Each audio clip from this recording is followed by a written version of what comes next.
Good evening, everybody, and welcome to Anime-Zing Radio. Doug is not with us tonight, so I'm your host, Angela Rose. I am joined in the co-host spot by our lovely friend, Mr. Darren Sterling. Who's that? And tonight we have a very special guest, an old friend of the show. Please welcome Rusty Gilligan. Hey, how you doing, everybody?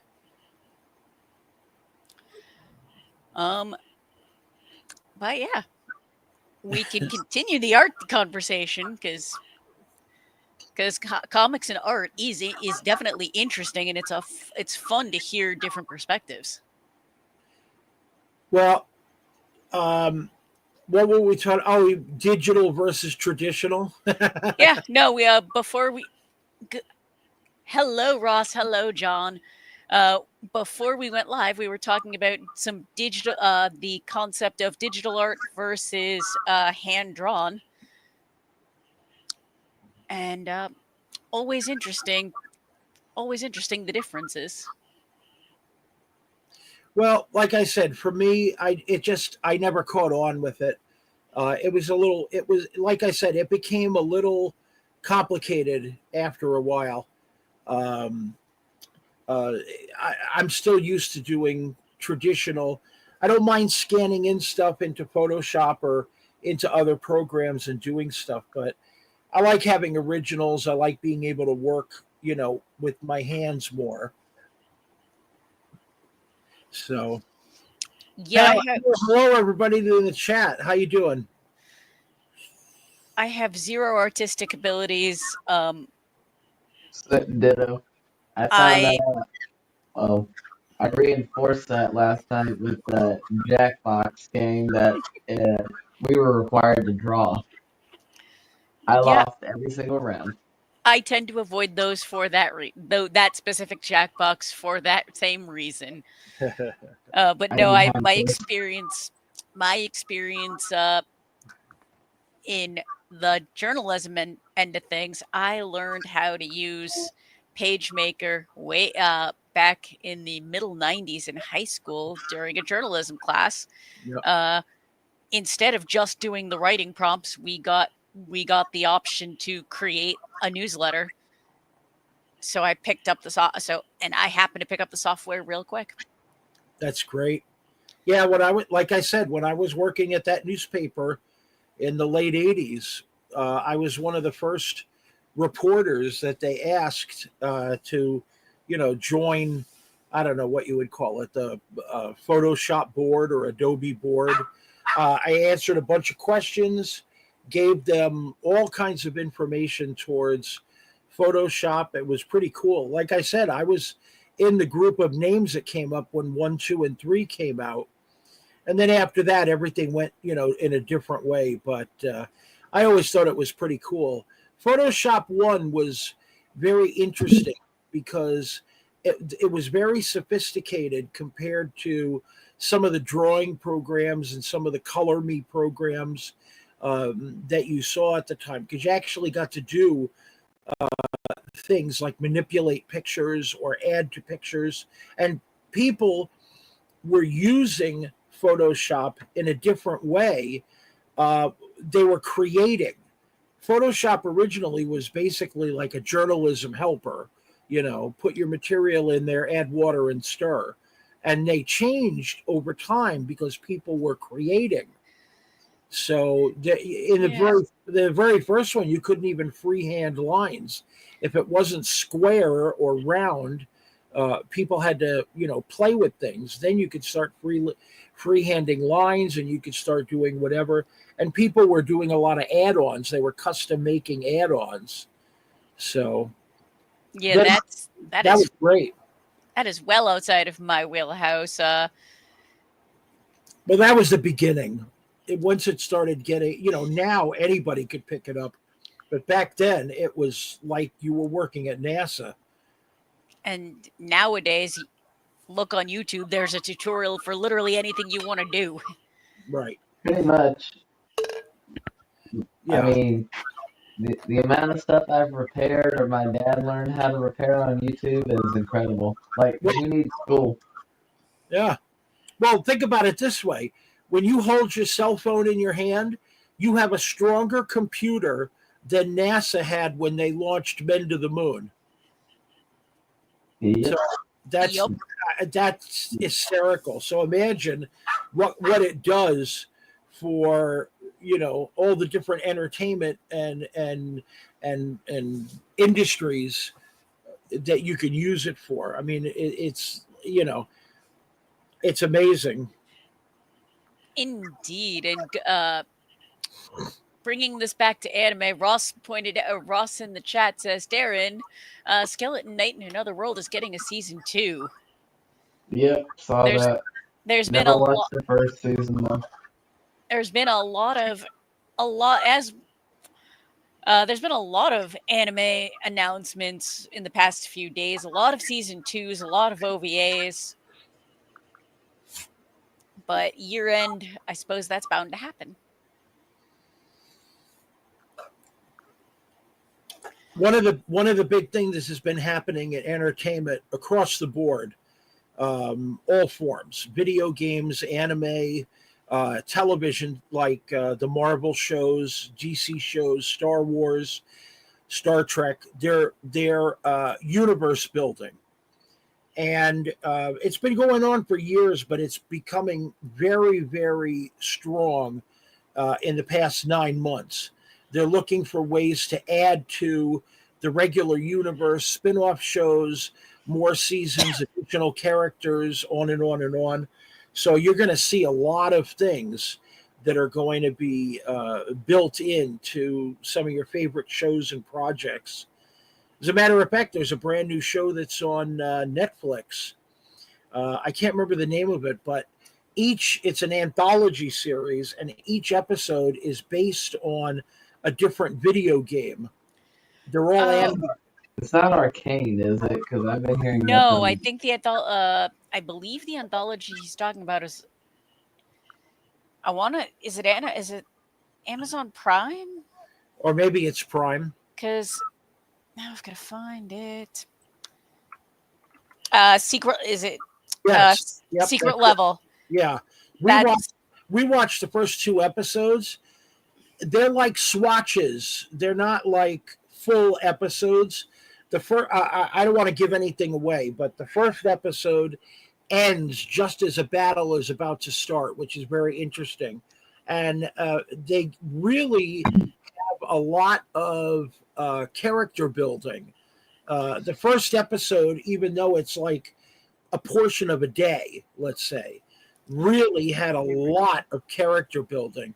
Second episode was really unique, and the artwork is nice. Each episode is done by a different animator. Yeah, no, I haven't gotten around to watching that yet. You're gonna, but a friend of mine enjoy it. A friend of mine actually sent me an email. Sent an email about that, saying that the first episode is D&D related. Yep. And subsequently, that is a hobby of mine. Ross, I don't know if there's a Pac-Man anthology episode. Yep, there is, and there's also can't remember the other one. What was it? Sifu. I'm looking at it now. New World, Warhammer, 40,000, Pac-Man, Crossfire, Armored Core, Outer Worlds, and Mega Man. So for anybody with Amazon Prime, if any of this sounds interesting, check it out. Yeah, there's some. The artwork is amazing. I'm sorry, but I was very surprised. I thought it was going to be just junk. I hate to say that, but about any artist, but a lot of stuff has been schlocky coming to TV lately. A lot of coloring book looking animation because it's rushed and it's done by foreign studios, but actually really, really good. Yeah, no, we've seen some of this stuff all intermittently all year. That being said, question from the chat for you, Rusty. John Knight asks, "What was your gateway anime?" Speed Racer,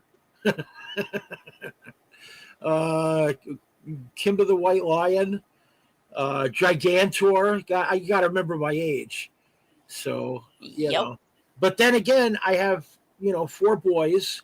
I also, watch television with them. So I kind of had a second childhood with the early Pokemon and Dragon Ball Z, on and on and on. They were crazy about that, especially the 6 month long 5 minute fight in Dragon Ball Z, and on and on and on. But we had, I've always loved the medium.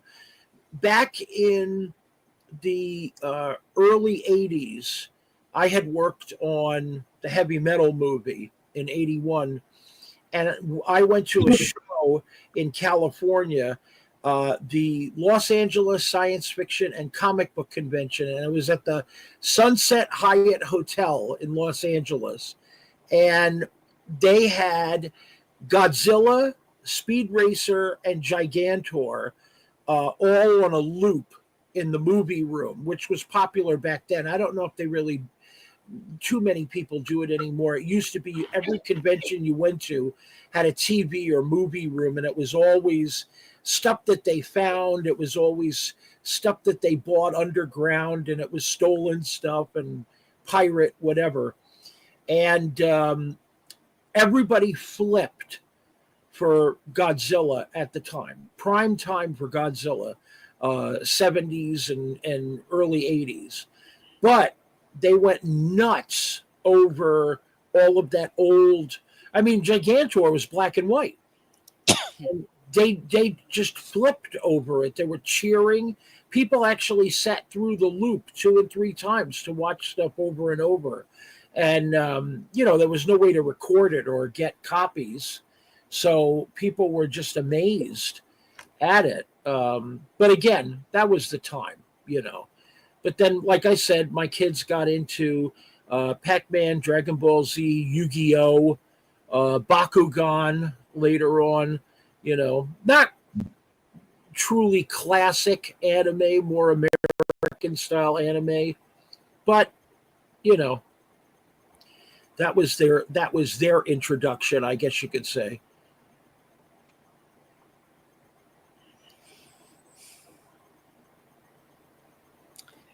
What about you? What got you into it? For me, my original exposure to anime was my best friend from high school. She had gotten into her older brother. One of his friends had brought over some anime, and she thought it was the coolest thing. So the next time she and I hung out, she's like, "Here, you got to see this." And this was the 1990s, and she worked at a Suncoast in the mall. So Yeah. she would basically use her employee discount and import the stuff that interested her. That's neat. And I remember Suncoast. Are they still around? sadly, I don't believe so. Uh, But the one I do not remember much of the show, but the first anime I've ever seen was a show called El Hazard. hmm. And then in college, a friend of mine my roommate decided to show me Serial Experiments Lane, and we decided to binge it during exam week. Needless to say, this was a bad plan. To answer Ross in chat, the Pac-Man episode is the 6th episode of the anthology. So Ross, if you get to binge watch it, when you get to 6, you'll see the Pac-Man. All the episodes are up, by the way, so you could just go to it they're not connected at all. You can watch them out of order. But I got to tell you, the first 2 episodes really clinched it for me. Yeah, I've heard good things. Haven't this week specifically has been super busy coming back from PAX Unplugged, and then followed by work and holiday things. There was a Star Wars related anthology. It was basically anime anthology a couple of years ago, and fantastic. My wife is a huge Star Wars fan. Star Wars So Visions. yes, Visions, I fantastic. I ended up really liking season 1. Yeah, 2 was interesting, but 1 I think was nicer. I loved, and each one was done by each episode was done by a different studio, and some of them you could tell within, I believe it was Studio Triggers, you could tell within seconds it was was Trigger. I work for Topps, the trading card company, and I do artwork on Star Wars cards. And we're actually not allowed to draw anything from Visions because each studio owns their, their likeness of the characters. But there was one for Batman also a couple of years ago that was very interesting. There were, several different. It was like Visions, literally, several different impressions from different studios. There was one, I think, there was a couple from Japan and China, and I think there was one from Germany or maybe Yugoslavia. It was a really, really great take on Batman. Gorgeous stuff. I just on Batman, I remember watching Batman Ninja with friends, and that was a very interesting take. I'm gonna try and look it up and see if I could.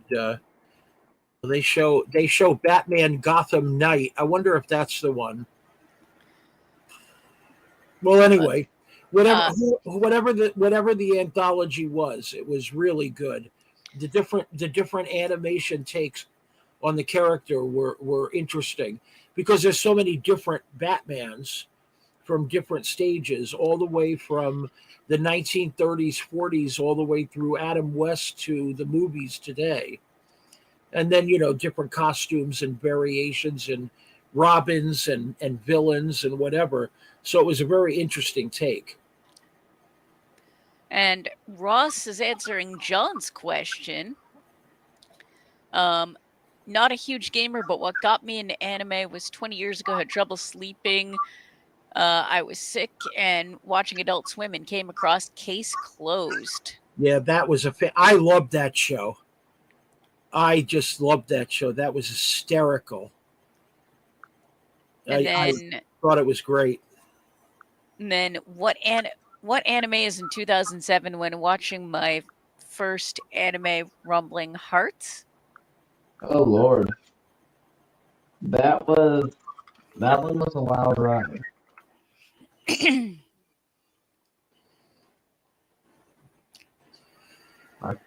But Case Closed was awesome. Well, Detective Conan, wasn't it? Yes. Yeah, I loved that show. I thought that was hysterical. My wife and I, we used to watch the. I think wasn't it on. It was on Netflix at one point. Yeah, it was, but we watched it with the kids. They lost interest in it. I think it was a little too heady for them. They were Adult Swim. Yeah, I think it was a little too heady for them, but we watched it and thought it was great.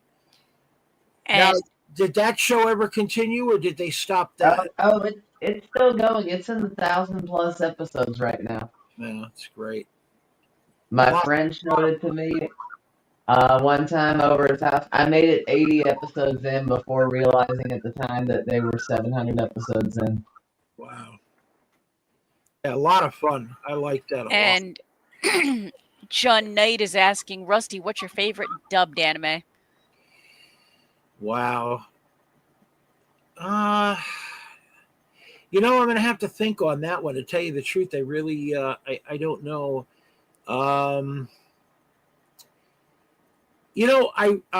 really liked. We started watching One Piece recently, but I didn't really care for the dubbed voices, and then I kind of ruined it because I saw the live action One Piece, and it really can spoil you if you haven't seen the live action One Piece was so good. Oh, we loved it. I'm about ready to watch it again because I liked it so much. I absolutely loved it. Yeah. I don't know. I have to think about the English dubs. I don't know. But yeah, the live action One Piece, and we just saw one. We just saw one the other day, and I can't remember which. I'll have to think about that. So, Hi, and hello, Jay Moores is in the chat. hi Jay, how you doing, man?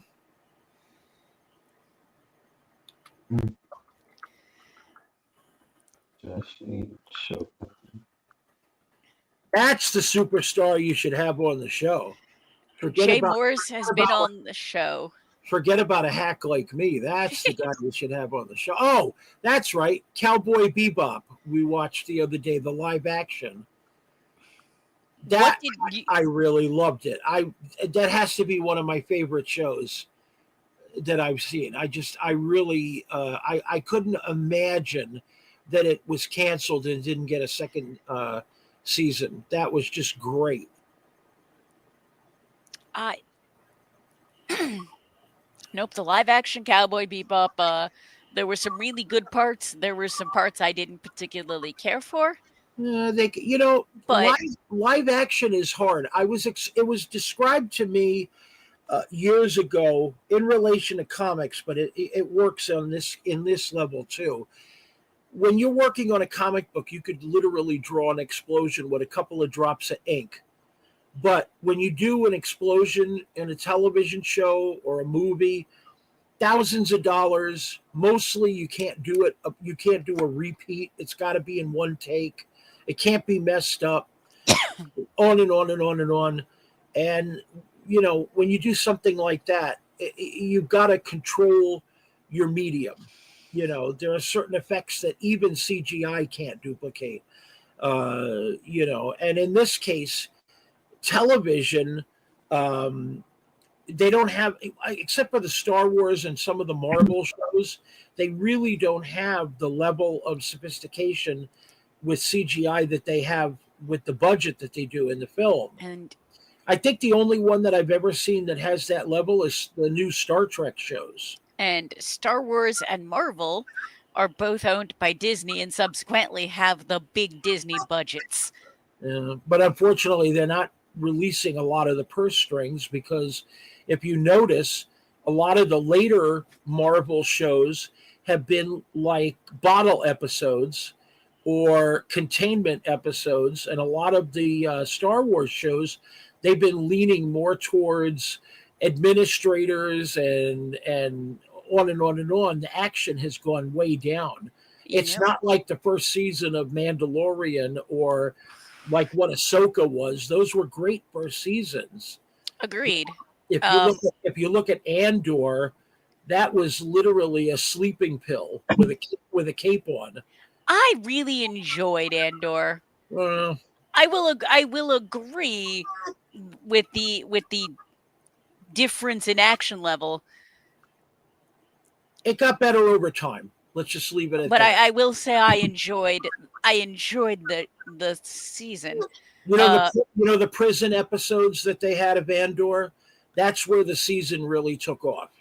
Before that, it was character and world building. Yeah, but the thing was, it was like building with Legos. They took forever, and they had to snap things into place rather than on and on and on. And circling back a bit, Jay Moores is agreeing with us. He saw the One Piece live action show and actually enjoyed it. Jay, you gotta watch the Cowboy Bebop show. Even though it's one season, it doesn't really end on a cliffhanger. It ends with more to the story that should have been told. But if you watch it, the first season was great. And Ross brings a very interesting question to the chat. If you could reboot any cartoon or anime, what show would you choose?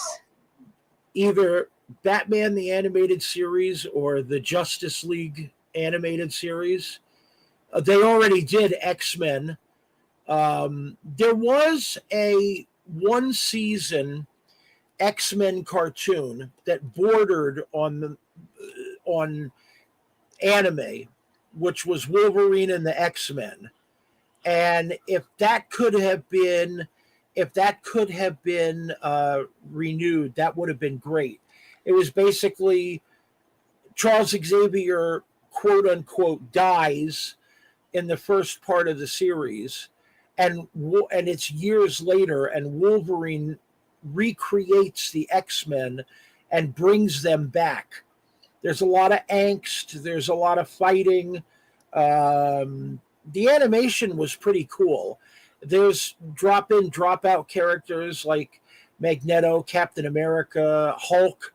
It was really interesting, and it ties in to the Avengers animated series, the 2 series that they had, which was great. The voices were really good. They were right on par. Those were fantastic. But those 3 shows would be great.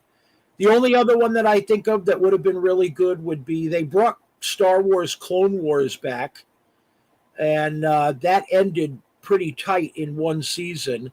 And then they stopped Bad Batch, and I really hated the last episode of Bad Batch. I wish they would have brought that back and made that a little bit more creative, but too many loose ends, loose threads. Pirates of Dark Water. Wow, that was a good one. I don't know that one. That's probably older than you and your mom, as the phrase goes. But honestly, it was very cool. A little ahead of its time, because it was the kind of cartoon that it was. It was like a soap opera. It kept continuing and continuing. They were like bottle episodes that had common themes going, common threads going from each episode. And they were a lot of fun. You should look it up. You'd be very interested. Yeah. It was, 1991. I'm looking up now. 1991 is not before my time. I'm surprised. Everybody I meet lately, 91 is before everybody's time. Anything pre 96, but I was born in 96. I'm young. Nope. I was born in 1981. Oh, so you're old then. Oh. Yep. Okay. And Ross is saying he would choose to reboot the Doug cartoon from Nickelodeon, and was born in 1991. 91. Doug was one of those cartoons that it kind of mimicked 90s TV, early 80s TV, where you had shows like, Full House, Family Matters, on and on and on. It was that clever message through entertainment that hit the teens. And they, from what I understand, it has been mentioned in reboots. So we might see something on it.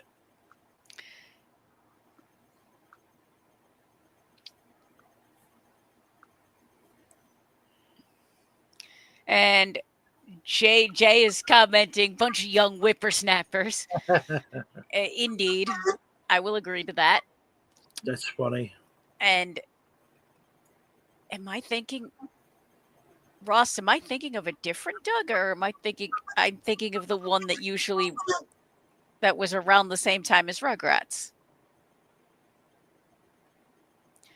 Or is there something different? I don't. I don't. I'm not sure about that. Was there a spinoff or another cartoon? I don't know.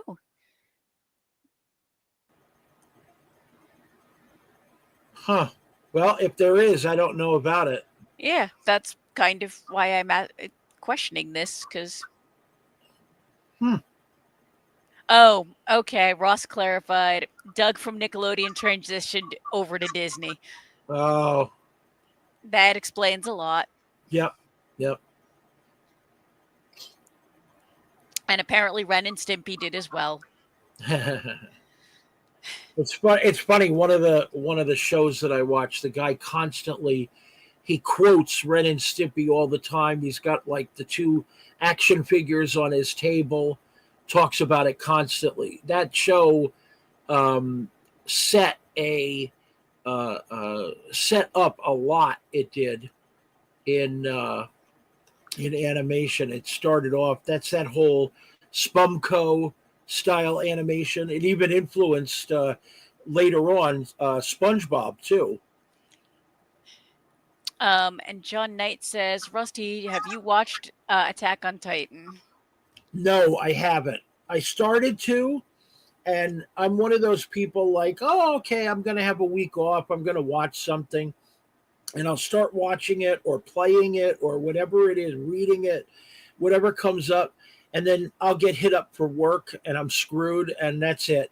So I think I watched the first 2 minutes before somebody called me or hired me for something, and it just fell on the back burner. Maybe someday, but I do Maybe know I do know it's supposed to be really good though.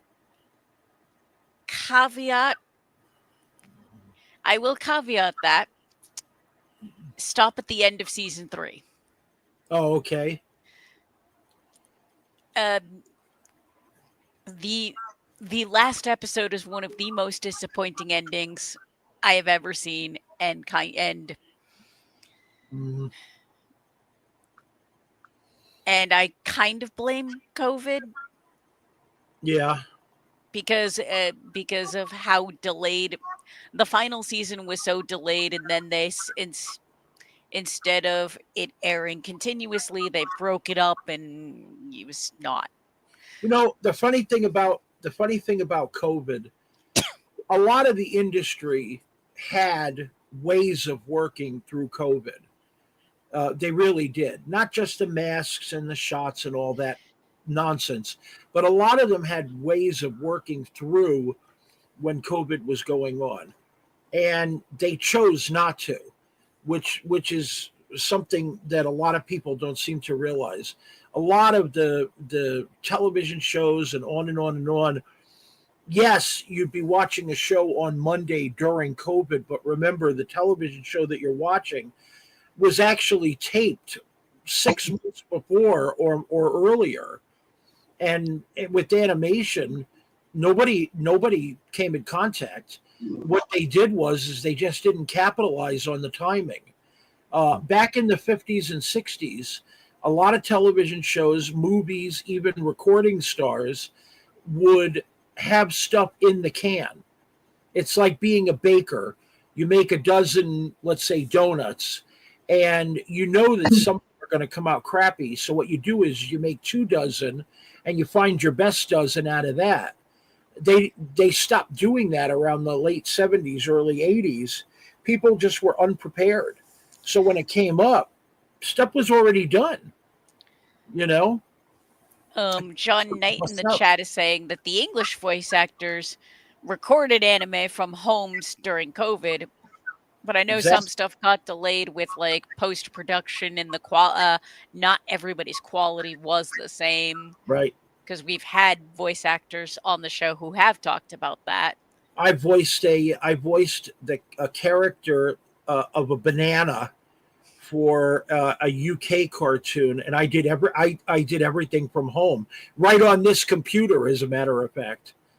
But it was a cartoon called Mr. Carrot Man for Bombitos in the UK, and I actually voiced that one. And then I also did the voice of a character for a wrestling cartoon in the UK. And again, during COVID, right from home. The good thing about it is they didn't delay. They were like Johnny on the spot with everything. Their schedule, everything came out immediately. So that was pretty cool. I can't say anything for the quality. I know I sound like two rocks rubbing together, but it seemed to work out pretty good. So, like I said, a lot of studios just were not prepared. Indeed. Well, yeah, no, I agree, and that's a thing we have talked about in various contexts, we've discussed that many times over. But we all survived. We all survived, and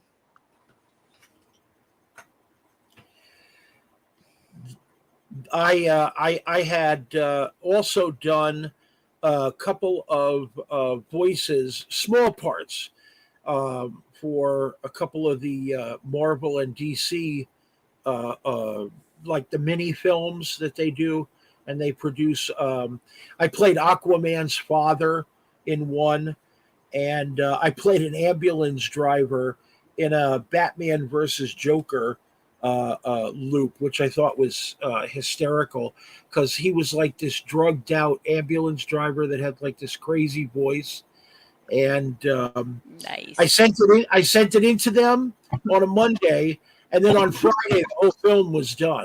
And I'm like, oh, okay, well that was pretty quick. Thanks a lot. Uh, J- uh, Jay Moore says, "Peace out, everybody. Have a great holiday season." Jay, same to you. Wishing you and your family a very happy holiday season, and we will hopefully have you on the show at some point next year.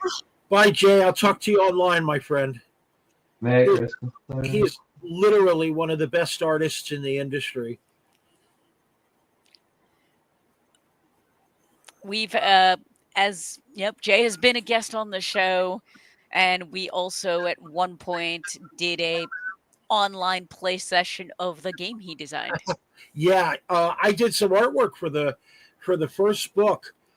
Faye, the Yep. game. He has some extraordinary mind because I got to tell you that game is tight. The artwork is beautiful and the gameplay is very pleasurable. It's got elements of D&D and it's got some great gameplay to it. I really enjoyed it. Yep, And that's I played D&D in its infancy, and I stopped playing for a long time. So when he introduced his game, I was like, "Wow, this is nice." I have been playing tabletop role playing games, not just D&D, for about 20 years now. Wow, Um, and I have an entire shelf of role playing books. it's great. I've done artwork for a bunch of gaming. Really enjoy it because it's a different style of artwork. When I do artwork for comics and such, it's a you play to your audience. So when I do stuff for gaming, it's a little bit more fluid. Let's see what did Ross say in chat here? Do you like to watch and learn of show? He's recommending to you an anime, a newer anime from this year called Sign of Affection, Oh, where I'll have to look that up. it is an extremely well done show. I absolutely loved it. I started it and unfortunately got sidetracked. I'm looking at it right now. The artwork is nice. It almost seems like is it like a romantic show? Yeah, Interesting. It kind of reminds me of um, some of the anime like romance novels. Some of the pictures, at least online, almost it, look like they're panels from a romance novel. have you heard of the movie A Silent Voice? Mm-hmm. Similar premise. Oh, interesting. I'll definitely have to look that up. That's very cool. Yeah, whenever I do any voiceover stuff, it's always like kooky voices. It's never anything straight. I think I used my real voice once on something, and someone said to me, is that a fake voice? Are you doing something special? I can't tell. Is that like California? Is that New York? What is that? One guy said, "You sound Canadian," and another guy is like, "That one word that you said, it almost sounds like you have an Irish accent." And I'm like, "Okay, that's my real voice. Thank you very much." It's kind of like saying, you did crappy artwork on purpose. No, that's the best I could do. So in this case, that crappy voice was my own voice. So I get hired to do crazier voices for things. When I was Aquaman's father, I had to do like a deep, like struggling voice, like he was an older man. But then I did the banana, and he's like nuts. And his voice is all over the place and crazy. So Yep. I don't know if you are familiar with the American anime Ruby. yeah. The voice actress that does Ruby, Hmm. she has also been in some other content, and Ruby is very much the fake voice. Yeah. And it threw me Well, for, and subsequently, as part of an Extra Life stream, when she had to read something in hearing her talk normally and then shifting to having to read something in Ruby's voice yeah. was a hilarious bit. Well, it's just like Tom Holland, who plays the newer Spider-Man. He has a very strong English accent. And when you hear him, he sounds like he's from Brooklyn, like he's some twerp from Brooklyn. Ewan McGregor, what does he have? Like a New Zealand, Australian, UK type accent. And then when he goes and plays it in Star Wars, it's like semi erased. And it sounds so funny Yeah. when you listen to them. But Uh, that's the business, you know. I I would, remember. I would not want to be an actor have to alter my voice. It's one thing when you're at home and or in a studio and you're just voicing over. But I would not want to be an actor doing it. I couldn't hold a straight face having people watch me do like crazy voices and stuff. I just remember watching House and then Oh, finding out afterwards that Hugh Laurie was British. I was like, wait, what? yeah, you know what's the best example of that? When he did the guest spot on Friends, he sat next to Rachel on the airline, and he was full British, and he was hysterical because I think that shocked everybody because those there were two of the biggest shows on TV, so someone's going to be watching both. But he did a series in the UK that was really popular. I don't remember the name of it, but it was like combination of like music and oh, here it is, a bit of Fry and Laurie, and he's very British in that. He is literally Monty Python, Benny Hill, Hugh Laurie, and he is hysterical. Anybody, I know it's not anime or animated, but if anybody is interested, it was a 80s 90s show, a bit of Fry and Laurie, and it was very funny and very cool guy.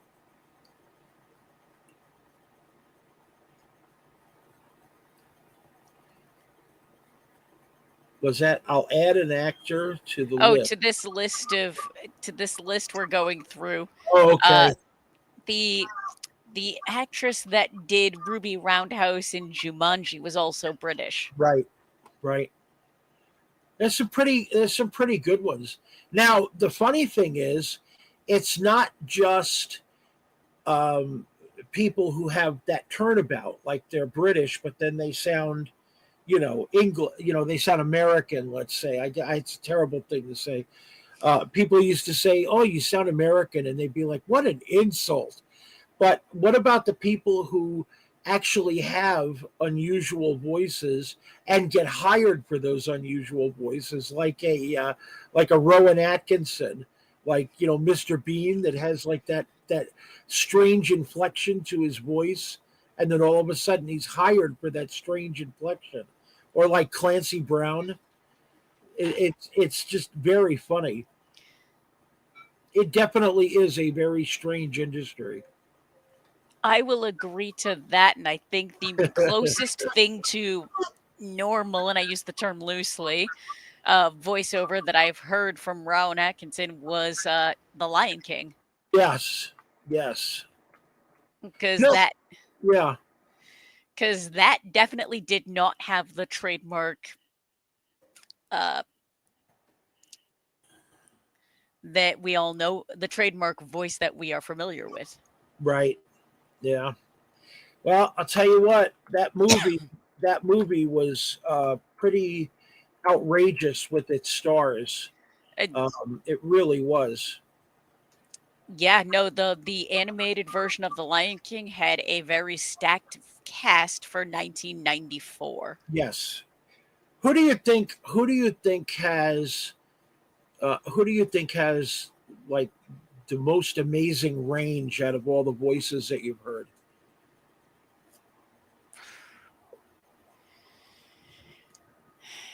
Ooh, that's a tough one. I have a favorite, but I want to see what you think. I don't know. I think, for me, I think Tress McNeil.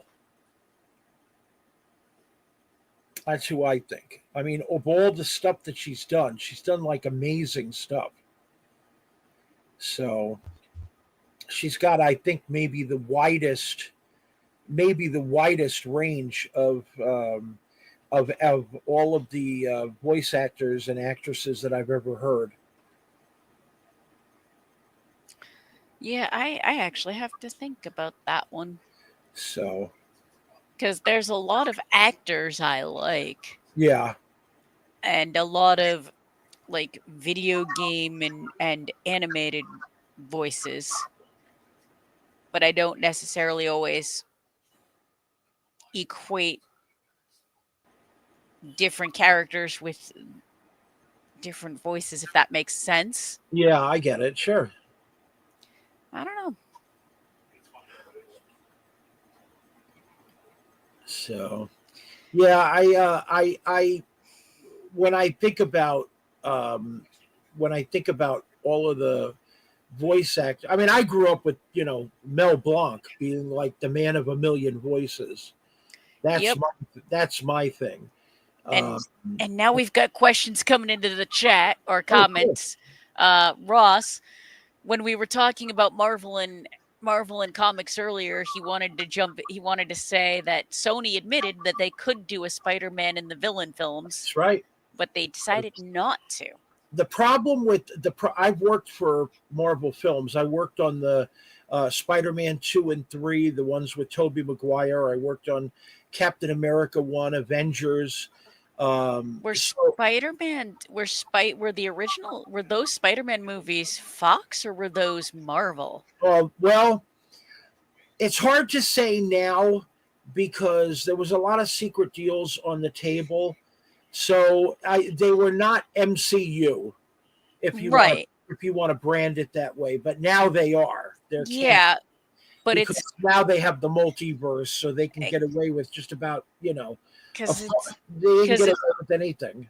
cuz at that point in time it was who owns the rights to what and it was a whole lot of nonsense. Licensing is a very unusual thing. I work in licensing almost every day. Right now, I'm working on a Star Wars project. I'm working on a Squid Games project. Uh, Ooh. I have, let me see, Star Wars. I'm looking at my calendar. Star Wars, Squid Games. Um, no, I can't talk about that one. So anyway, but I'm working on a bunch of licensing projects, even one that's tying in Marvel right now. And the thing about licensing is it's called family operations.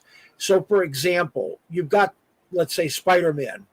Spider Man has a rogues gallery of villains, Green Goblin, Craven, Morbius, on and on and on.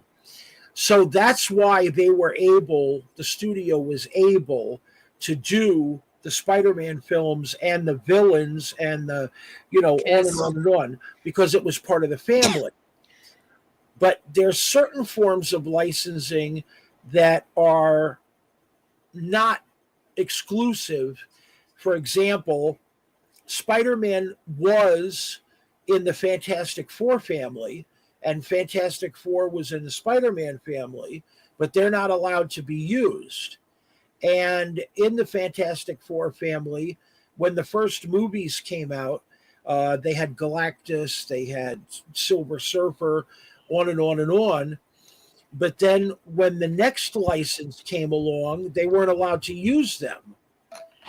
And now they're probably about to use them again.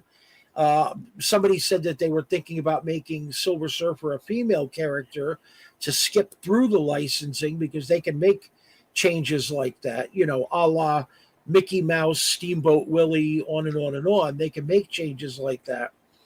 But there are certain things when it comes to licensing that you have to be very careful of. Like I said, family operations. That's Yep. the major key. With Star Wars, it was a universe build way back when Lucas was doing, 4, 5, and 6. So it's open. You can't have a license to just have one part. You have Star Wars or you have nothing. That's it. Marvel Yep. split everything, and now they're buying it and bringing it all back, even to the point where the original Howard the Duck and the original Punisher are now considered canon because they're part of the multiverse.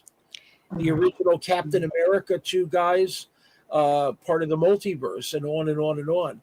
They actually got into that the way DC got out of it with Crisis on Infinite Earths many years ago. But obviously, it's become hot topic for both, so everybody's breaking the rules at this point. Yep. And Ross says he brings this up because Craven the Hunter bombed. Right? Yeah. I didn't even know this was a movie. Yeah. Craven has the same opportunity for a film that Morbius, Madam Web, Venom had. The thing is that Morbius was a one shot. If they do a second Morbius, it's going to be a tie-in. They were trying to build up the Sinister Six to Spider-Man level so that they can introduce everybody. The Vulture, Michael Keaton, he was in one movie, and he got a couple of after credit spots in other features.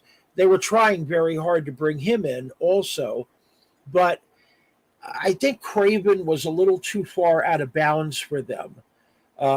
They were going to go Green Goblin, but they were afraid of past Spider-Man movies where Green Goblin was in, tampering with the character. The legend and the lore of the first Green Goblin and the Tobey Maguire movies was amazing. Like it was on a Joker level for Marvel, and they were afraid of tramping on that, so they kind of got creative. Same thing with the X-Men movies. They kept bringing in Magneto, Brotherhood of Evil Mutants, blah blah blah characters, but they never really explored like the depth of the team. It was always one villain, one battle, and that made it really hard. If you notice, out of all the Marvel movies, all the villains just seem to die off or disappear. We don't really seem to have sequels of villains, and that was the key for Marvel, was the repeat performance of the villain. For Batman, it was always the Joker. Every fifth issue, every other battle was the Joker, and it became a big deal in comics to have repeats of villains. Then when Marvel got a hold of that formula, they milked it to death, and it worked because now Doctor Doom, being like one of the biggest villains in comics, is literally like an anti-hero at this point. Yep. Love it, and especially since now they're bringing Robert Downey Jr. back as Doctor Doom, which is going to be amazing for that whole Secret Wars multiverse timeline. And now Chris Evans is signed back on again with the MCU, and that's going to be interesting. Everybody's wondering what he's going to play. He's going to come back as an evil Captain America, and he's also going to redo his Human Torch from the original Fantastic Four movies. So maybe you heard it here first. You didn't hear it from me. This is 100% speculation at this point. Well, he's in the costume. Oh, It's already been seen. I I'm joking, but he has already been seen. He's already been. I know he signed on. I don't know anything about what he's doing. I didn't look into it at all. Yeah, there's a lot of industry inside stuff that's coming out. Yep. He signed on for a multi amount of appearances in the MCU. He's going to be the Hydra or the evil Captain America. He's going to be the Human Torch again. He's even going to play the old man Captain America, Steve Rogers, over again. So we'll have to see what projects come for that. Just like Benedict Cumberbatch, he's going to play like a couple of alternate versions of Doctor Strange in certain projects. And unrelated, but I don't want to skip John's question here because we definitely did get sidetracked. Rusty, do you collect DVDs and Blu-rays? No, I hate to say it, but I it's hard for me with the time. If I have a DVD, I'm stressed. Like, oh, I gotta watch it. I gotta watch it. Gotta watch every episode. Binge watch it. But I don't have the time. I have a ton of old ones, but I just don't have the time to watch anything anymore. Most of my stuff has been TV because I can just stream it, turn it off, turn it back on when I'm right in the middle, walk away from it, pause it for the bathroom, pause it for popcorn. Up, the cat hit the remote. What the hell? Go back and forth with the, on and on and on. If I had to stress over DVDs, I'd probably be like one of those junk collectors where I have a million of them sitting around half watched, never get any work done. So I know we have a bunch of Pokemon. Somewhere I've got some Speed Racer. I think I have a bootleg that has Gigantor on it. I know we have a bunch of Yu-Gi-Ohs. So, but it's too hard for me right now. I work in comics, and then I also do a lot of trading card, and I do a lot of film artwork. So I wake up in the morning, literally choke down some hot tea, look at my calendar, and I'm off to the races until at night. It's just too, I have a hectic schedule with art. So,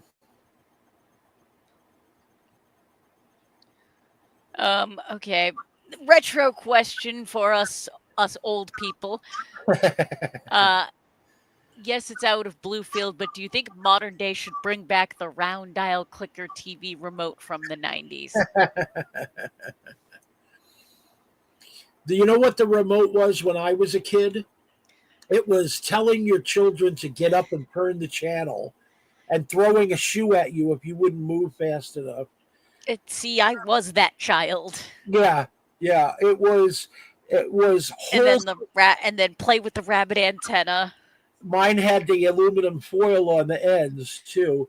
It But it was hold it and sit on the edge of your seat and bounce because you had to use the bathroom. Oh my God, commercial, run, come back. You would have to play Beat the Flush to come back and watch the rest of the Yep. show. Or And you then would race home avoiding a police ticket in the car just to see something that started at 8 because there were no reruns for months. yep. So, I remember those days. yeah. There was eras where I watched almost no TV except in reruns. Yeah. Yeah. And then there was eras where I watched way too much. I was so thankful. I'm hard to change, okay? All this new stuff. But when they started streaming and you could pick the time you wanted and start it at any time and on and on and on, I could get on my knees and thank God that I didn't have to watch something at 8 o'clock once a week. My wife and I would turn on the television and we'd be like, oh my God, they have all 10 episodes up, and watch three, go to bed, wake up the next day, watch about three more, watch about three or four more. It was great. So, old fashioned clicker, no thank you. Agreed. Not the dial, at least, anyway. I will 100% agree. I'm right there with you on. Right there with you on. I love streaming. Yeah. Uh, I love the fact that I can basically watch shows on my time. Yeah. Especially with hectic schedules. You have big schedules or bad schedules. It is very hard. There are times when I can't watch something at 8 o'clock or 6 at night or 6 in the morning or whatever. Yep. But we can always build a time machine and send Darren back to the 1950s where there were only 3 channels, all in black and white, and he would have to get up, play with the rabbit ears, and he was the human clicker.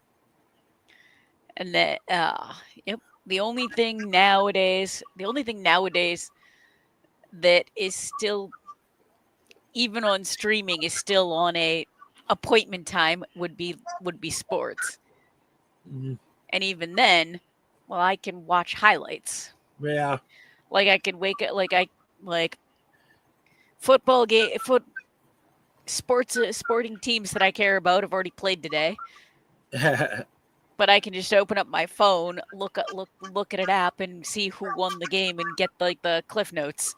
Now Disney started doing something about 6 months, maybe a year ago, that was interesting. A new Star Wars show would come out, and it would be, or a Marvel, and it would be like, oh, on Thursday, but you had to start watching it at 9 p.m. Like, in other words, it's not on Thursday. It's on Thursday at 9. And then after that, you can watch it on a streamer. You can watch it. It started at 9:05, or you can start it at 1 in the morning. But the earliest you could watch it was 9 p.m. And that was interesting because basically they wanted everybody to see it at the same starting time. No spoilers, no nothing. And I know guys like Ryan Airy who do the Screen Crush and a few of the other ones online. They always have to wait. They don't get pre-screeners anymore. So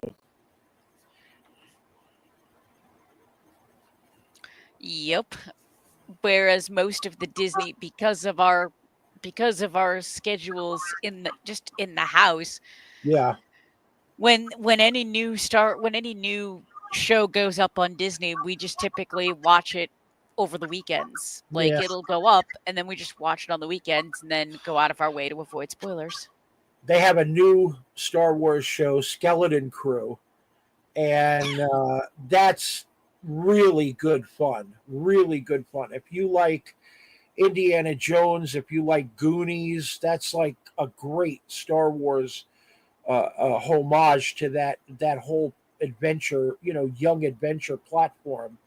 And it's canon and it's really cool.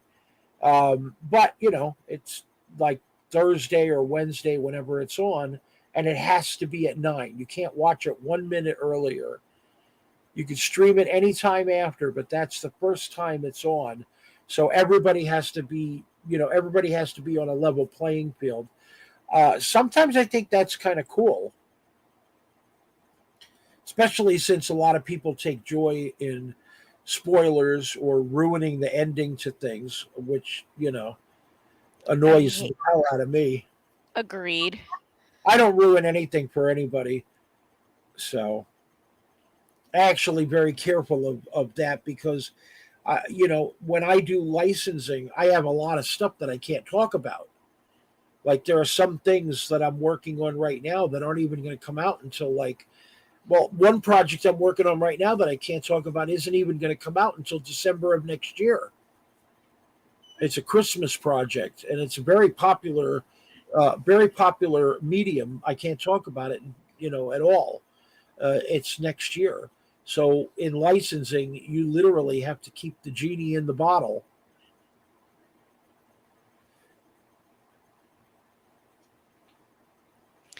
Indeed. Tom Holland, yeah. He has literally, there's a story about Tom Holland, Spider-Man, that's very funny. he was told a fake ending to the Spider-Man movie, just in case he leaked it by accident to a newscaster or an interviewer. And then he found out on the set, the day of, the right pages to the script. So he literally was told the wrong information in case he screwed up and leaked it. Didn't they also do that with Ryan Reynolds? Yeah. Ryan Reynolds actually works behind the scenes a lot on some of the films. Like he ad libs a lot of Deadpool, and he couldn't do it very much when he did the Green Lantern movie, which there's actually an interesting story about. Ryan Reynolds was not the first person that they considered for Green Lantern, but it was his ad libbing that got him the part. But the first Green Lantern was actually supposed to be Jack Black, and it was supposed to be a comedy, like an outrageous comedy movie. Here's That this. just does not. I know it doesn't compute, but what it's supposed to be is the original Green Lantern for the Sector. His name is an alien, Abin Sur. Supposedly, he dies in a crash, and his ring seeks out somebody. Oh, kissy on the head. His ring seeks out another potential Green Lantern, and it winds up on Jack Black by mistake. And then he plays Green Lantern, and then the ring leaves him and goes to Hal Jordan, which is who's supposed to get it. And that was the way it was supposed to go. It didn't work for the test audiences, and that's why they went to Ryan Reynolds, and the rest is history. Yes. They asked him to come back as Green Lantern for the multiverse thing, and he said no. And he actually parodied that in one of the Deadpool movies. And now he made an announcement saying that after the next Deadpool project, he'll never play the character again.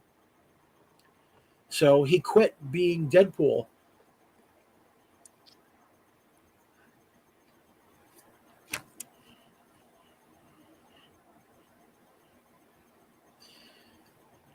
So a lot of people are very frustrated because, Hugh Jackman came back to be Wolverine just to play with him because the two of them are really good friends in real life. And now Hugh is signed on for 2 more Wolverine appearances, and Ryan Reynolds is leaving. So I don't know who they're going to get to replace him. He was great. Well, I'll tell you what, it hit the 1 hour mark, and I have to leave. It was really nice talking to you guys. I really very much appreciate it. Always a pleasure, Rusty. Before you leave, Uh-oh. do you want to do what we love to call the shameless plug section, where you talk about what you can and where people can find you if they want to follow your work? I tell people all the time, just look for me on Facebook. I have sites and whatever, but I don't really use them as much. I post a lot of work and a lot of pictures on Facebook and Twitter and Instagram. You can find me on all of that. And I'm always available to chat. I like chatting. I give away cards and I give away comics all the time. I just had a contest the other day and had 3 people win the contest. What I'm working on 2 films right now. One's a horror film, but I can't talk about that. I'm doing some cartoon work for the UK, that Studio Bombitos. Right now, you can find them online. They also have a channel on Prime. And I'm working on some projects for Topps, Star Wars cards. I'm doing Squid Games and Craniacs for another company. So I have a lot of irons in the fire. That's what it means to be a utility artist or a production artist. You don't work on one thing. It's like being a baker. You work on the donuts in the morning, the cupcakes at night, scrub down the stove, go home covered in flour, come back the next day and do it all over. So that's my life. But I Indeed. really enjoyed talking to you guys. I hope you have a good one. I guess Darren is dead I at this think he point. is. I think we lost Darren, I but see the microphone with the slash through it. he muted himself a while ago, Uh, uh, but that might mean he went to sleep. Either that or all his girlfriends said, "Oh my God, thank God that he muted his microphone." Like we like watching Doug. We like listening to Angela. Get rid of damn Darren. And Ross and John Knight in the chat are both wishing you a Merry Christmas. Yes, I appreciate that, guys. Merry Christmas and happy holidays. God bless you all. I hope you have a wonderful season this year with your family. And hopefully, Doug will have me back again and we can make fun of Darren for hours and hours and hours. And I know Darren will probably watch this on a replay. So I just want to say, Darren, you sorry son of a bitch. Thank you very much for ruining the whole night. We tried talking to you, and your dumb ass wasn't there. But I hope you have a Merry Christmas, and I hope you have happy holidays in whatever basement your mother allows you to play video games in. Yeah, he's asleep. Yep. I couldn't take half of that, so I know he's asleep. I am inclined to agree. But you take care of yourself, be well, have a wonderful holiday season, new year, and we will definitely have you back on the show at some point next year. Thank you. Good night, everybody. I'll see you later. Bye. Bye-bye. All right. Well, that was Rusty Gilligan joining us. And now, I suppose, I don't know what's going on anymore. Who's been watching what? I suppose I'll ask the chat. Who's been watching what this season? Who's caught up on what? And what are we all looking forward to for next year? John? I'm doing well. Like I said last week, I just got home. I got home late. I was exhausted and did not make it on. But I am as of right now, I'm completely caught up on all the shows I'm watching for this year or for this season. And most of the which is a lot of episode 11s.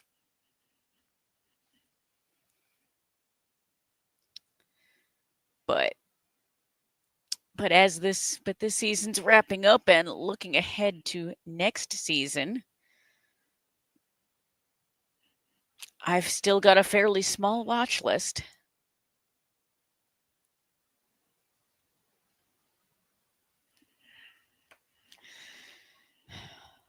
But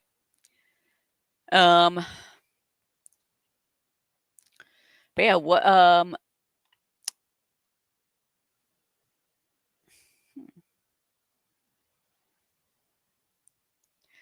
you know, I'm finding it's a slow burn. Are you caught up, Ross? Are you caught up with 365?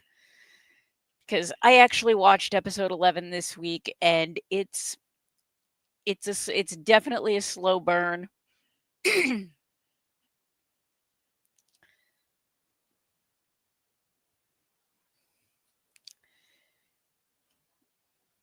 And John, I'm right there with you on Apothecary Diaries. I cannot wait for season 2. I have not watched Dr. Stone or 100 Girlfriends. That's the guys. I do not I thought I thought it was Doug, might have been Darren, who was watching 100 Girlfriends.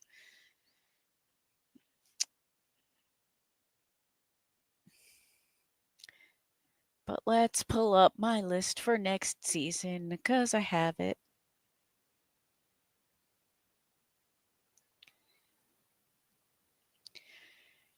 But it looks like for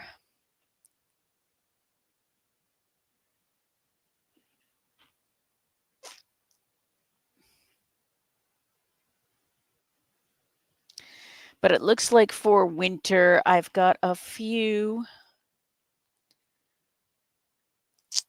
My watch list thus far looks like I may be a guild reception.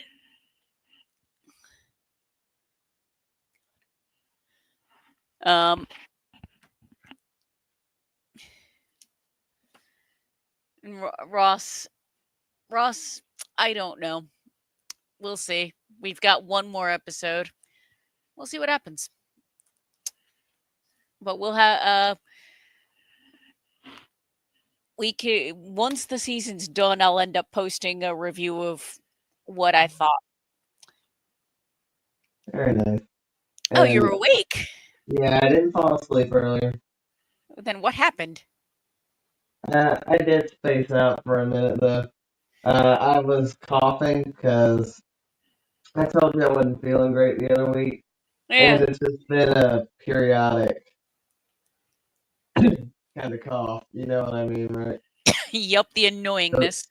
Yes, it just kind of hangs around. So I did that, and trying to get it to settle down, and then meanwhile you're talking, I'm hearing stuff, and I'm like, wait a sec, why are you not reacting? And I forgot I had my mic muted because of that. Yeah, Rusty spent a good 2 minutes saying trash talking you. Typical. But no, I asked everybody what they're caught up on, what they're looking forward to, and now we're getting answers. Very nice. John, because John and Ross and I were kind of talking a little bit about 365 Days to the Wedding, because that's one of the ones that we're both watching. I was trying to start that, but it's a slow burn. And John says he's caught up on Fairy Tale, 100 Years Quest, Natsume's Book of Friends Season 7, MF Go Season 2, Gun Gale Season 2, Blue Lock Season 2, and Shangri-La Frontier Season 2. I am watching exactly none of those. Gun Gale Season 2, I am caught up. I'm watching it sub as opposed to dub. And that's the only one on John's list that I'm watching. And as Rosso put it, it's the season. It's also allergy season. Yeah. Agreed. Temperatures changing, going from 70 degrees to 20 degrees in a single day is causing a whole lot. Like I said, I think that's part of the reason I felt the way I did the other week. I'm dealing with it too. Granted, it's going from 20 to 50, but same idea. Yep. Same idea. My sinuses are unhappy. Yep.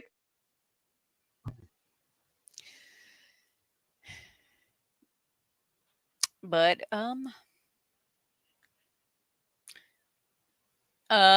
and John asked the age-old question, Darren, what are you caught up on? Or his exact question is, have you caught up on any anime? Yep. You Are Miss Servant. Let's see. You Are Miss Servant. I've caught up on Demon Lord Retry. I'm caught up on the hero was the healer is actually the strongest. And we are watching One in Common. Yep. I forgot. And Doug is watching it too, I believe. So you're caught up on Healer Who is Banished is the Strongest. Yes. What did you think? I saw the most recent episode today. Same. I was kinda, well, for one, it made more sense after the first few minutes because the last episode kind of left you off on a cliffhanger ish, and the fact that they addressed that almost immediately was nice. And then there toward the end, it was like, huh, why am I not surprised by this? But at the same time, I'm like, okay, that's one way to do it. Yeah, because well, I watched 10 and 11 back to back, like in one sitting. So I didn't get that cliffhanger aspect. Ah, But I see what you mean. yep, because if you paid attention, you all knew it was coming, but the motivations behind our guild master has been very vague, and it wasn't until these episodes that you finally started to understand his reasoning and see maybe there's more to it than just him. Yep, and it's one of those things where it's like there's one episode left. They've got a lot of loose ends to tie up, including whether or not, the fire goddess survives. Yep. So we'll have to see. So And yep. So that's one. Then, like I said, I ended up catching up on the Amagami sisters. Um, that one hasn't been bad. 365 to the wedding. I really need to actually watch. I'm Um, I'm enjoying it. Ross's comments on that, he's disappointed it's barely making progress. It is a slow burn from a romance standpoint, but I'm actually really liking how they're developing. I like how they're developing the characters. And oh, Ross says, romance is one of those ones you gotta be patient. Not every couple realizes what could be after 2 episodes. and he's saying he doesn't think the wedding thing is going to happen. Oh, in this particular season, or you think it's gonna get a season 2, or Um, well, what is I'm he? purposely not reading the rest of his comment because spoilers. Well, I'm not even looking at it. Um, personally, I'm not sure. Um, I'm I think I honestly think it might wrap up with them because they're in episode 11. They're both of them are independently figuring out their feelings, but they haven't said anything to the other yet. Yep. So it's one of those. I'm guessing episode 12 is going to be them actually having those conversations. Well, Muarm the servant dropped. Um, I mean, when you're turning a girl that's been a killing machine her whole life into a human being, and she's discovering emotions, it's really interesting to see what happens. Yep. And she discovered a new aspect of herself in today's episode. Very nice. And as John Knight points out, we only have 10 days until Christmas. What's today? 15th? Yep. I'm about to say it's less than that now. Less than 10 days if you want to be technical. Agreed. Um yeah, most of my Christmas shopping was done online. Thankfully, back to what I was saying, being social. Well, before the show, we played Dirty Santa last night with my friend from high school. So that was a fun time. And ironically, what I did was I forgot to go get a gift. So I actually had a gift from our Secret Santa, Dirty Santa, whatever we played a while back. It's been sitting on my dresser for the past 2, 3 years. I never even touched it. So I just threw it in a gift bag and made it my Secret Santa or my Dirty Santa.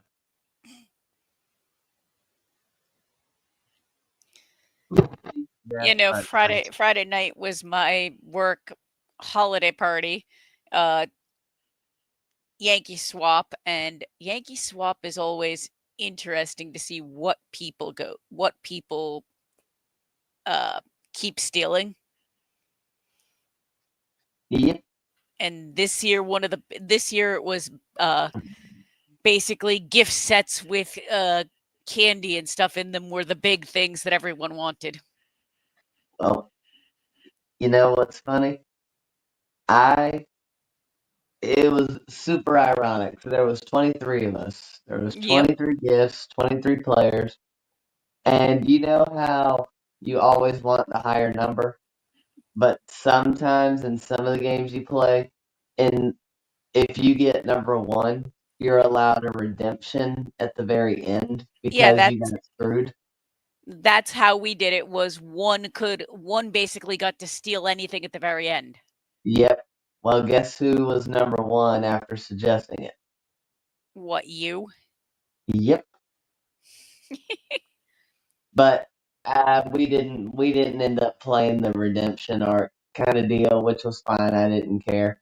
But I fully intend to use this gift I got because the very first gift I opened was stolen by player number two. Of course it And was. then the next gift I opened, I ended up getting stuck with, and I think it was like a bowl, some hand cream, and a candle.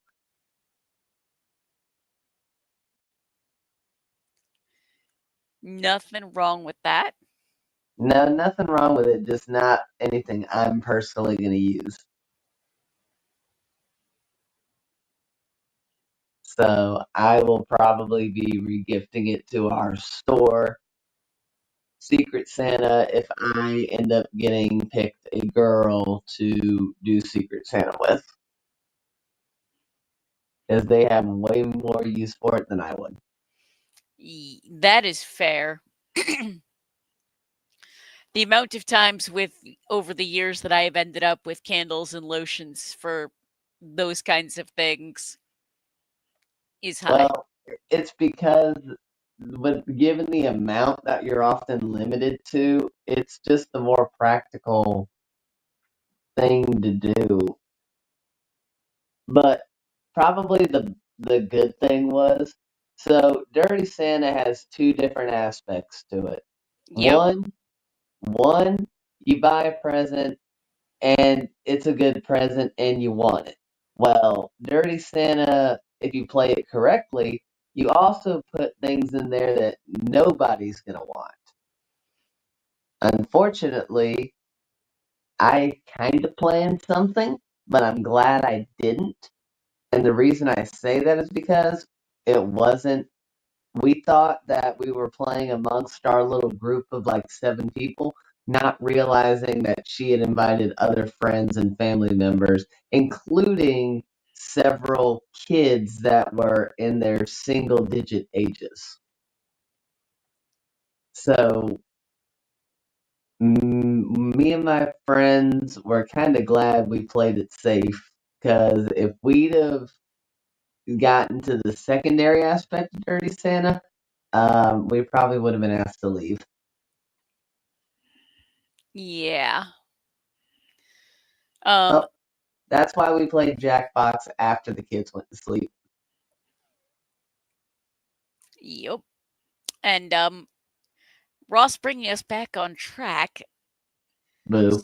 Speaking of next season, new trailer for Behemoth but Elf Pet Cat anime dropped, and this anime is right up Darren's alley. Yes, that was the one I was telling you about. Yep, I remember. Yeah, no, I actually have more on my watch list for next season than I've had in a long time. Mm. We'll see how much of it I actually keep up with. My big one, I think, is going to be I may be a guild receptionist, or is that spring? I don't remember. That is next. That is winter because that's on my list. And by my list, I mean husband picked it and I didn't argue. Well, there you go. Sounds like a fun time. That's all I got to say. It'll be interesting. And then the other one that is on my list that I think that you also might be watching is Honey Lemon Soda. Yes, I believe so because it's an actual romance and not it's a let me rephrase it. It's a straight romance, which normally titles like that can go either way. And then I've got a pair of season 2s with Apothecary Diaries and My Happy Marriage. Give me 2 seconds. Let me see if I can pull up the uh, Oh, I have winter 2025. Where are you? I have my phone open with my anime list and my watch list. And I'm sure you're thrilled for the Apothecary Diaries. oh yes, I am. I cannot wait. And Ross is adding an anime related to Doug will air as well called In Middle Age I'm an Online Shopper in Another World. Oh, I did not realize that you're getting a second season of My Happy Marriage next season. Yep. I am super excited for that too. Oh, and I get my 100 girlfriends. I was right. Okay. I was right about that one. Now, the other one that I'm definitely watching is I'm Getting Married to a Girl I Hate. That sounds, just from the title of alone, that sounds like a Darren show. To be fair, it kind of sounds like me and my first crush to an extent because her last words were leave me alone. And that was 11 years ago. And I've done just that. Yeah, no, I've got is there an English title for this one? No. No, I've got my watch list is I have a season where my watch list is literally all over the place. I think I'm also going to watch Medaka. Ironically, I haven't seen a Medaka since Medaka Box. And also the fact that the name is very similar because Medaka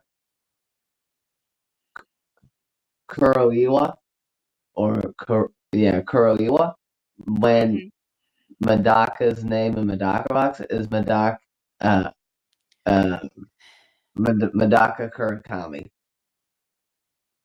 So very similar, very confusing names. But I will definitely be watching that one. Ross is saying, I like romance, but I still refuse to watch Honey Lemon Soda because it looks like bullying by the main male character, and it also just looks like only a coming of age story, so I think no romance. I disagree. Now, Ross, will you be watching Can You Keep a Secret? Um, If I said one of the ones on my list for next season is basically House the Anime, would that surprise anybody? House the anime? Uh, that's basically what the premise is. But the title is Ameku MD, Doctor Detective. Oh.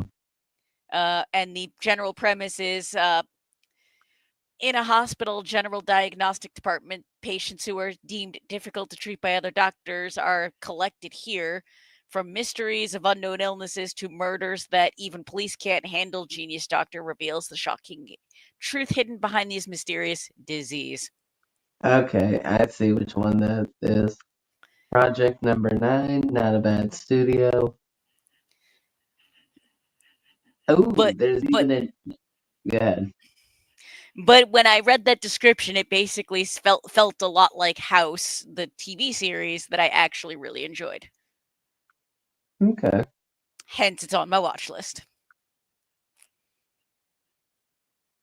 And then we got one, I'm living with an otaku neat. That sounds like a me show. Yep.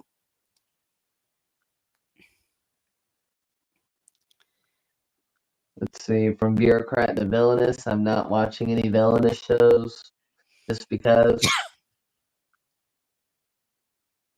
Headhunted to another world. Maybe. Do I not have? Did I manage to go an entire season and not have a shonen on my list? Maybe. I think I did. Oh Lord. Because this one doesn't have genres listed. It's Studio Mappa, so it's going to be interesting if nothing else. Nope, go away, ads. No, I don't want to actually watch the trailer. I just want the description. But this one, Zenshu, it looks more slice of life than anything else.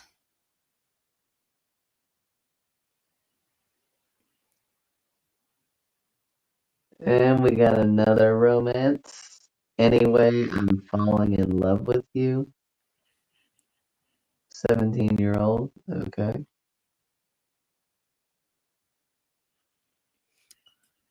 No princess. And Ross anime. says, "Can you keep a secret anime?" I didn't hear about that. Yep. There's a secondary title. Hold on. I have a crush at work.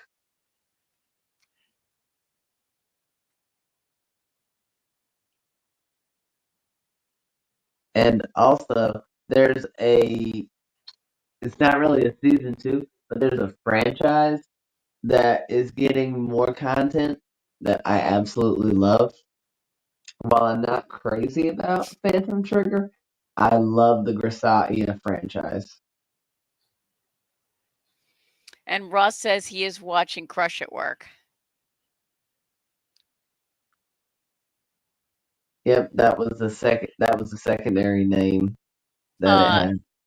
And then he also says, I looked up the headhunting anime. It has romance in it because the redhead has a crush on the main male character. Yay. See, maybe it's just me, but I dislike when shows add romance for the sake of adding romance and it doesn't add anything to the main plot. Well, that's where High School DxD comes in. Like I said, there's ecchi, there's romance for a reason, and yeah, like well-written romances are good, but like in your high fantasy adventuring stuff, it doesn't always need to have a romance plot. I'm a sucker for it, so Fair. Did I think it was necessary in the first Sword Art Online? Not really. But I mean, I rolled with it and then didn't really delve much into it throughout the rest of the series because it kind of became irrelevant because it was already determined that those two were an item. Other than that, it was just kind of a running gag when the other girls tried to get in get in on it. And in one of the movies, that that became official, and in the Alice, in the one of the few episode in the episodes of Alice where Asuna is actually present, that's a nod to the movie, one of the movies where he had given her a ring. Yep, I remember. And like some anime movies are just that and don't actually have any connections to the series. But I thought that one was a nice touch. Yep, I love it whenever there's a movie and they actually play canon to the events in the series. Slime, I know, did that as one of the more recent examples.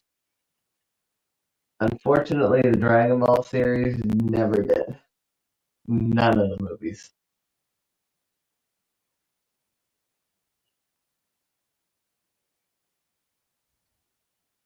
And I still need to watch the Overlord movies. I need to watch Overlord, period. And Ross, I don't know what show you are talking about. Can you pull up the Two Perfect Saint anime that's coming up? Perfect Saint. Uh, Hold on. Nope, not that one.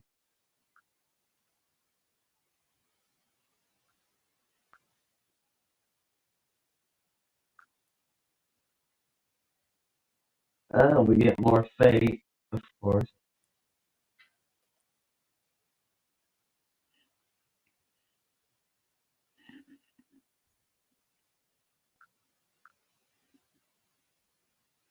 Oh, here's another one that I'm definitely think I'm gonna watch. Ross, are you gonna be watching Okitsura fell in love with an Okinawan girl, but I just wish I know what she's saying?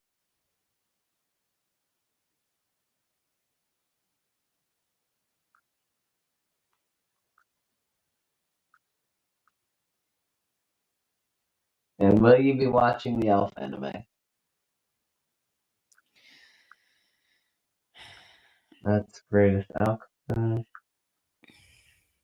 from your friend.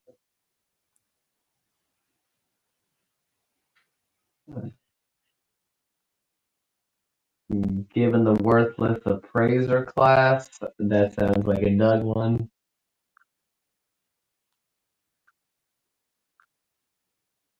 A noble on the brink of ruin. Flower and Ashura.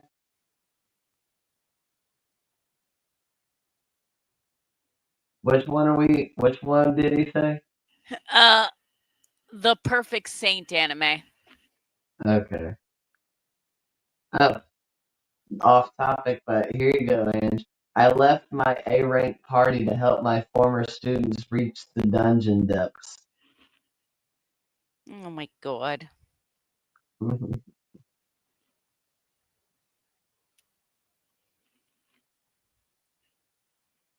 Red Ranger. Are you watching the No, wait, that's another world, so no, you're not. Correct. This one might be for you guys. I fell in love with an Okinawan girl, but I just wish I knew what she was saying. Yes, that was when I was asking about Ross. That is definitely a me title. Yep. I'm so on the fence. Tags are saying love Polygon, but I don't know. But yes, on Appraiser and Fruit Skill and Elf. I'm living. Yep, you guys already brought this one up. Living with an otaku, Neat Kunoichi. What the Can you hell? keep a secret? Yeah. Ooh, the Skate OVA. I never watched Skate the Infinity, but you're getting an OVA. Yeah, no, Skate Infinity was a lot of fun. It was basically Tony Hawk the anime. Ah, It was fantastic though. And then this one looks weird. Possibly the greatest alchemist of all time. It's a light novel, or it's based on a light novel. yep. Let's see. From bureaucrat to villainous. I am still trying to find this one that Ross was talking about, and I'm not. I'm not either. I'm a noble on the brink of ruin, so I might as well try mastering magic.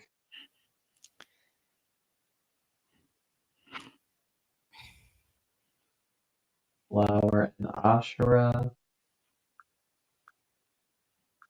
Let's see.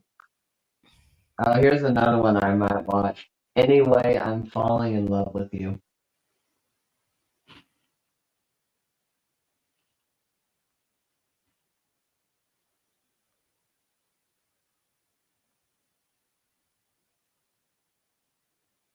Here's one. I want to escape from princess lessons. Ave Musica, the die is cast.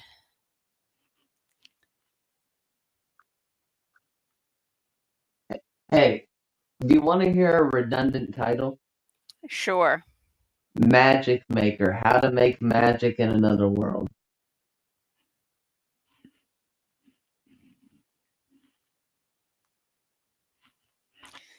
Yeah, that's pretty redundant. How does one make magic in another world?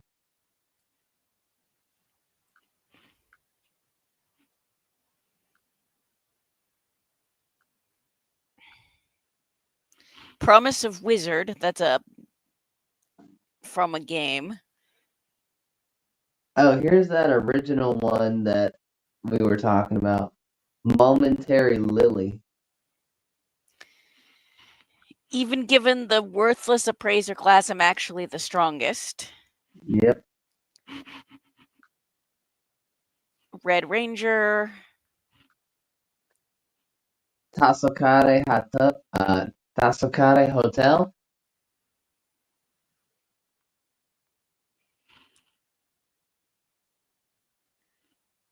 The vampire.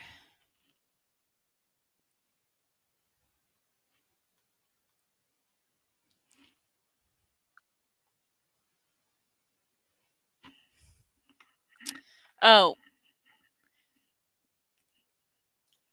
The one he found is in the spring. We're looking for winter. The too perfect saint tossed aside by my fiance and sold to another kingdom. Yeah, that sounds like something everybody but me would watch. Hmm.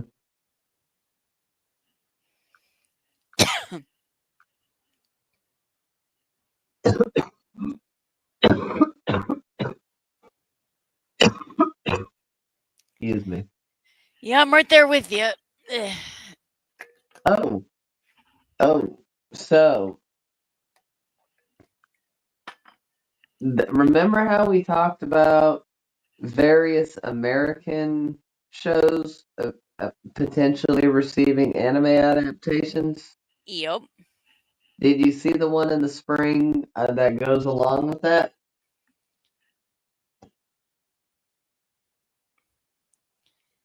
No. Anne Shirley.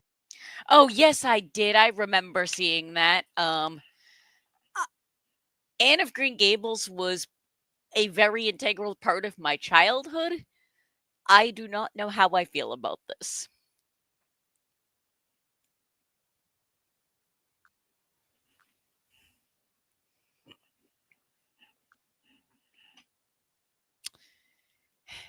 I may Well, very watch episode 1 just to see where they do what they do with it. Um, but Ross in the chat says he's watching Princess Lesson, And John in the chat saying tomorrow I might have to watch the Ancient Magus' Bride dub. Oh, here's a spring title just for you, Angela. Oh, The Too Perfect Saint, tossed aside by my fiance and sold to another kingdom. yeah, that's Ross already mentioned Yeah. that. Oh, whoops. And that that's Then there's a guy that solves mysteries. you're gonna make me open up the tab on my computer and go looking at spring. But thus far, I have a watch list already. I have I see a lot I want to watch in winter. I'm just saying. no winter. I have a lot on my list for winter for me, and right now for spring, I have a pair of season 2s and probably more. I got Slime season 2, and that's the only season 2 I got because I never watched Black Butler, didn't watch Windbreaker, Fire Force I dropped. Windbreaker was one. It Oh, was it was slow to grab me, but once it did, I was hooked. And so, season 2, as actually on my list. Same with season 2 of Go Go Loser Ranger. yep. That's my list for spring so far. Uh, Oh, I will definitely be watching Can a Boy and Girl Friendship Hold Up? No, it can't. and Kaiju 8 season 2, whenever that drops, I will be watching that. And Ross, what in the heck? My anime list. Pass the meat, my lady. Ross, what in the heck? That is what I have to say to that. All right, now looking at spring 2005, Fire Force killing 2005. We went spring back 20. 2025. I was about to say, when did we go back 20 years? We If only. didn't. I can't talk. Fire Force, Slime, Windbreaker, Go Go Loser Ranger, Black Butler. What is this? That's definite. Yeah, that's you. You just mentioned that. Yep. How to Become Ordinary season 2. Well, I never heard of this thing. The beginning after the end. We have an ecchi listed. Witch Watch. The first one No. that shows up on my screen is please put them on to Yes, Takamine-san. Takamine-san. Yes. That is definitely that sounds like very much a Darren show. That is definitely a me show. The beginning after the end, that actually sounds more like A Duggo. that actually sounds more like an Ange show. Because it is definitely or it looks like it is definitely a Doug show, but also looks like it's going to be a retelling of King Arthur. Okay. I could be wrong. Oh, here's one for all of us. Hey, from Old Country Bumpkin to Master Swordsman. Yeah. Yeah. Oh god, what is this? The Brilliant Healer's New Life in the Shadows. I'm going to say that's a Doug. Mm-hmm. Witch Watch. And here's Meh. another one for Doug. Rockwa Lady. Yup. Oh, rock music. Very nice. Ooh. And surely I will probably watch just for the see how they do it. But what is this? This one, Shin Samurai Den Yaiba? Eh? Obtains legendary demon sword. Meh. Nah. I'm the evil lord of an intergalactic empire. Which one's that? I just read part of the alternate title, Ore Wasekan Koka no Where Aku. oh, I see. You got to hit more information to get the. Because Yup, sometimes it'll say it, sometimes it won't. yup. Meh. Rakwa, Mebashi Witches, let's see. 5 high school girls. No, thank you. Let's see what this one is. Ninja. A ninja and an assassin living together. Okay. I am curious. This one I'm curious, and that one's going to be that one, if done, it's a slice of life, but I feel like that could get very comedy. Mm-hmm. Oh, there's the one he was talking about. Pass the Pass the monster monster meat, meat. milady. Yep, No. yep. Nope. And Yeah. All right. And before, okay. Getting away from anime for a bit. John Knight says, before we wrap for the night, what are we doing for Christmas? I don't know yet. And Ross's answer is he's going to North Carolina to visit his sister's family. Ross, let me know so I can at least meet yourself. I mean, come on. And if this meeting happens, I want to see a picture of it. I'll just say, I know you keep telling me, but where's your sister at again? John, to answer your question, we traditionally, my husband and I do Christmas with at his parents' house, and it's usually all of the extended family. Apex, to answer Uh, your question. Ross, please let me know. Apex is 10 minutes from my house. Well, 10 minutes from my parents' house and 20 minutes from my house. So, uh, find me on Facebook, sir. Please.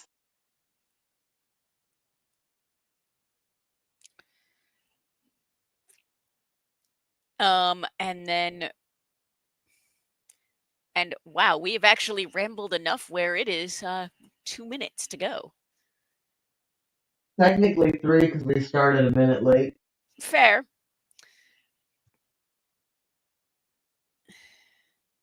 Ross says he has Twitter, not Facebook, so he's going to have Well, his. hey, I got Twitter too. You can still message through Twitter, right? You should be able to. I dislike Twitter and have avoided using it for a while now. I never quit using it because, why? Why? But I digress. Yep. That's where I still get a lot of my anime news from if I choose to look at a lot of the Japanese. And for me, it's more. I think that's more of a. I'm an old person and never really got into Twitter. I have one, but I never really used it to begin with. I would Okay, Ross, occasionally I would I see. occasionally post stuff, but not often. Like I said, my specific use for it was I signed up and then I would change my IP address via VPN to Japan in order to access news articles before everybody else. Yep. Because that used to be the game Yep. that we And were good at. Ross has posted his Twitter account in the chat, so add him and you two can coordinate meeting.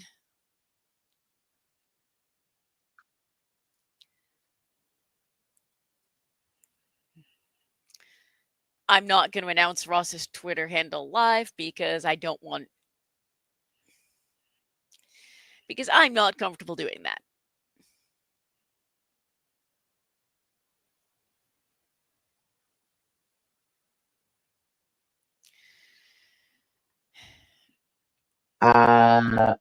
There's two of them, Ross. So I'm taking it's 34. Please just say yes.